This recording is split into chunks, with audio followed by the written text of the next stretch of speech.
दोस्तों, international level पर आज भारत एक काफी ताकतवर देश है जिसके पास G20 और SCO जैसे संगठनों की अध्यक्षता मौजूद है। और आज सभी देश भारत की तरफ एक ग्लोबल लीडर के तौर पर देखते हैं ताकि हमारे द्वारा लिए गए फैसले कई गरीब और कमजोर देशों को मजबूती देंगे और पूरी दुनिया में स्थिरता लाने में मददगार साबित होंगे। ऐसे में जब भारत को G20 की प्रेसिडेंसी मिली तभी हमने ये डिसाइड कर लिया था कि हम अपनी प्रेसिडेंसी का इस्तेमाल करते हुए ऐसे मुद्दों को टच करेंगे जिस पर पश्चिमी देश बात भी नहीं करना चाहते, जिसमें हमारा सबसे ज्यादा ध्यान इकोनॉमी और दुनिया भर के कमजोर देशों पर बढ़ते कर्ज पर था। हालांकि जब भारत अपनी G20 प्रेसिडेंसी के साथ अलग अलग मीटिंग में आगे बढ़ा और हमने कई ऐसे मुद्दों को टच किया जिस पर कभी भी बात नहीं हुई थी, तब कई विशेषज्ञों का मानना था कि शायद दुनिया भर के अधिकतर देश भारत के साथ सहमत नहीं होंगे और हमारी G20 प्रेसिडेंसी में सबसे बड़ा मुद्दा यूक्रेन युद्ध ही बनकर रह जाएगा, क्योंकि सभी पश्चिमी और यूरोपियन देश भारत पर प्रेशर बनाएंगे ताकि हम अपनी प्रेसिडेंसी का इस्तेमाल करते हुए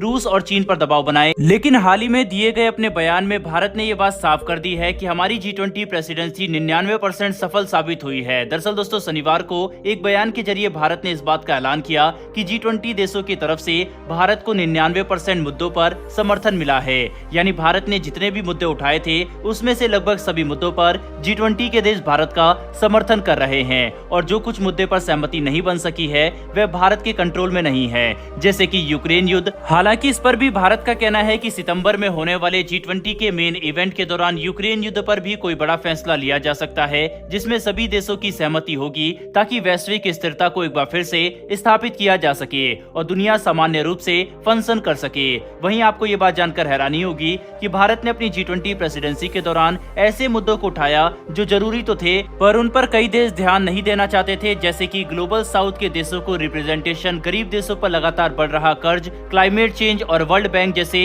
इंटरनेशनल संगठनों में बदलाव, जिस पर भारत ने जितने भी डिस्कशन किया है उनमें से 99% में भारत को पॉजिटिव और अच्छे परिणाम देखने को मिले, जिसकी वजह से आज G20 के सभी देश भारत की सराहना भी कर रहे हैं, क्योंकि हमने दुनिया को ऐसे मुद्दों पर एक साथ लाकर खड़ा किया जो मौजूदा समीकरणों में सच में मायने रखते हैं। लेकिन यूक्रेन युद्ध और रूस पर लगे सैंक्शन जैसे मुद्दों पर अभी भी सहमति नहीं बन सकी है, क्योंकि सभी पश्चिमी देश चाहते हैं कि रूस पर और भी कड़े प्रतिबंध लगाए जाएं और यूक्रेन युद्ध में रूस की हार हो। और इस मुद्दे पर रूस ये बात पहले भी कह चुका है कि जिस तरह से पश्चिमी देश इस पूरे मुद्दे को हैंडल कर रहे हैं, ये सिचुएशन को सुधारने के बजाय और भी ज्यादा बिगाड़ रहा है, जिसका नतीजा इन्हीं देशों की अर्थव्यवस्था पर पड़ेगा, जो अब हम देख भी सकते हैं, क्योंकि ब्रिटेन, फ्रांस, जर्मनी और पोलैंड जैसे देशों में इन्फ्लेशन ही नहीं बल्कि एनर्जी क्राइसिस भी तेजी से बढ़ता जा रहा है, जिसकी वजह से यूरोपियन देश पर भी काफी ज्यादा प्रेशर आ रहा है। यही वजह है कि सितंबर में होने वाली G20 के मेन इवेंट पर दुनिया भर की नजरें टिकी हुई है, क्योंकि इसमें विश्व के 20 सबसे बड़े अर्थव्यवस्था वाले देश एक साथ टेबल पर बैठेंगे और बातचीत करेंगे, जिसमें लिए जाने वाले फैसले पूरी दुनिया पर इम्पैक्ट डालने वाले हैं। ऐसे में सभी देशों को इस बात की उम्मीद है कि इस इवेंट में या फिर इससे पहले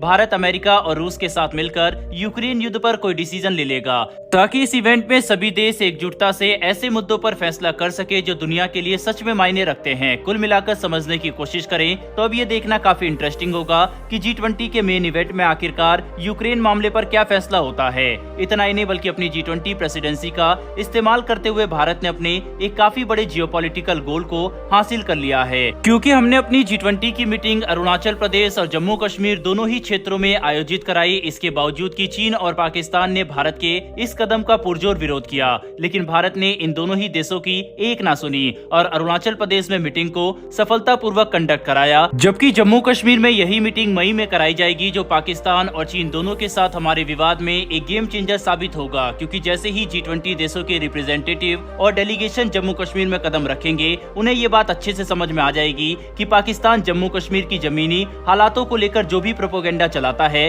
वह सरासर झूठ है, जबकि असलियत तो इसके ठीक उलट है, क्योंकि भारत ने जम्मू कश्मीर में विकास को लेकर इतना काम किया है जितना पाकिस्तान अपने पूरे देश में कभी भी नहीं कर सका। और G20 प्रेसिडेंसी के बाद हम ये भी उम्मीद कर रहे हैं कि सऊदी अरब और कई मुस्लिम देशों की तरफ से कश्मीर में भारी मात्रा में इन्वेस्टमेंट किया जाएगा, जो भारत के लिए आर्थिक रूप से भी काफी अच्छा होगा। वहीं पर कुल मिलाकर समझा जाए तो भारत ने अपनी G20 प्रेसिडेंसी के दौरान सभी देशों को हर एक मुद्दे पर साथ मिलाने की कोशिश की है, जिसमें भारत को 99% सफलता हाथ लगी है। बहरहाल दोस्तों, इस वीडियो में इतना ही। लेकिन भारत की डिप्लोमेसी पर आपकी क्या राय है, कमेंट बॉक्स में लिखकर जरूर बताइएगा। साथ ही हमारी आने वाली डेली ऐसी वीडियो के लिए चैनल को सब्सक्राइब कर बेल नोटिफिकेशन अवश्य दबा लें। फिर मिलेंगे ऐसी एक नई वीडियो के साथ। धन्यवाद। जय हिंद।